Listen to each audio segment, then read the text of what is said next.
আসসালামু আলাইকুম প্রিয় দর্শক, সকলকে স্বাগত জানাই অভিবাসী আপডেটের নতুন ভিডিওতে। যারা এই ভিডিওতে যুক্ত হয়েছেন দেশ এবং প্রবাস থেকে, জুন মাসের 5 তারিখ জানিয়ে দিব গত 24 ঘন্টার অভিবাসীদের আপডেট তথ্যগুলো যা জানার অপেক্ষায় রয়েছেন আপনি। চ্যানেলটি সাবস্ক্রাইব করে ফেসবুক পেজটি লাইক ফলো করে যুক্ত থাকলে আমাদের প্রতিদিনের আপডেট তথ্য প্রতিদিনই দেখতে পান। CI5 সর্বশেষ মাইক্রো ব্লগিং সাইট এক্স হ্যান্ডেলে দেওয়া বার্তা নিশ্চিত করেছে তারা মিশন শুরু করার জন্য প্রস্তুতি সম্পন্ন করে আবার ভূমধ্যসাগরের দিকে আসবে। মাইক্রো ব্লগিং সাইট এক্স হ্যান্ডেলে দেওয়া প্রস্তুতির কিছু পিকচার তারা শেয়ার করে। আপনারা জানেন যে ভূমধ্যসাগরে বিপদগ্রস্ত অভিবাসীদেরকে উদ্ধার করতে কী ধরনের বেগ পোহাতে হয় এনজি সংস্থার কর্মীদের। যারা এই পথ ব্যবহার করে এসেছে তারা সঠিক তথ্য দিয়ে শেয়ার করতে পারে। সর্বশেষ মাইক্রো ব্লগিং সাইট এক্সের দেওয়া বার্তা নিশ্চিত করেছে অ্যালামফোন রেডিও টেকনোলজি লিবিয়া থেকে ক্রিট দ্বীপে আসার সময় 72 জন শরণার্থী বিপদে রয়েছে। অভিবাসীরা অ্যালামফোন রেডিও টেকনোলজির সাথে যোগাযোগ করেছে তাদের বিপজ্জনক পরিস্থিতিতে তাদেরকে উদ্ধার করার জন্য। নৌকাটির জ্বালানি তেল শেষ হয়ে গেছে, সমুদ্রে উচ্চতর ঢেউ রয়েছে। গ্রিস কর্তৃপক্ষকে অবহিত করার জন্য তাদের পক্ষ থেকে আহ্বান জানানো হয়েছে। নৌকাটিতে 72 জন অভিবাসী ছিল। নৌকাটি কত তারিখে ছেড়ে এসেছে বা আর কি অবস্থা এই ব্যাপারে কোনো তথ্য পাওয়া যায়নি।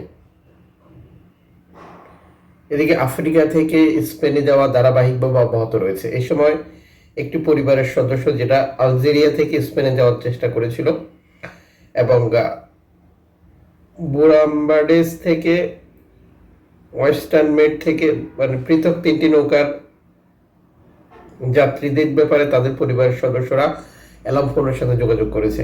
একটি নৌকাতে 22 জন, একটি নৌকাতে 30 জন, আরও একটি নৌকার শরণার্থী পরিসংখ্যান নিশ্চিত করা হয়নি।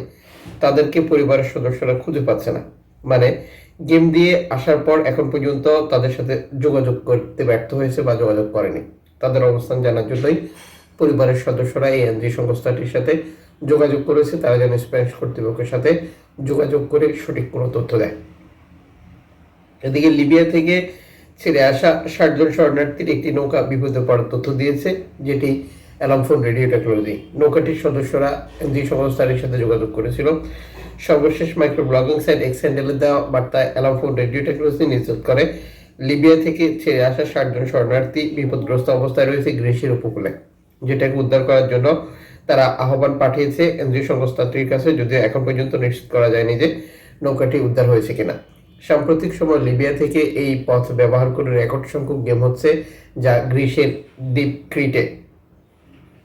সর্বশেষ সিওয়াজ নিশ্চিত করেছে গতকাল তারা বিপদগ্রস্ত অবস্থা থেকে, যেটা ভোরবেলা, 91 জন শরণার্থীকে উদ্ধার করেছে। লিবিয়া থেকে ছেড়ে আসা ইতালির কাছাকাছি এই বিপদগ্রস্ত অভিবাসীদেরকে তারা উদ্ধার করে, যাদেরকে উদ্ধার করার পর নিরাপদ স্থানে হস্তান্তর করার প্রস্তুতি নিচ্ছে।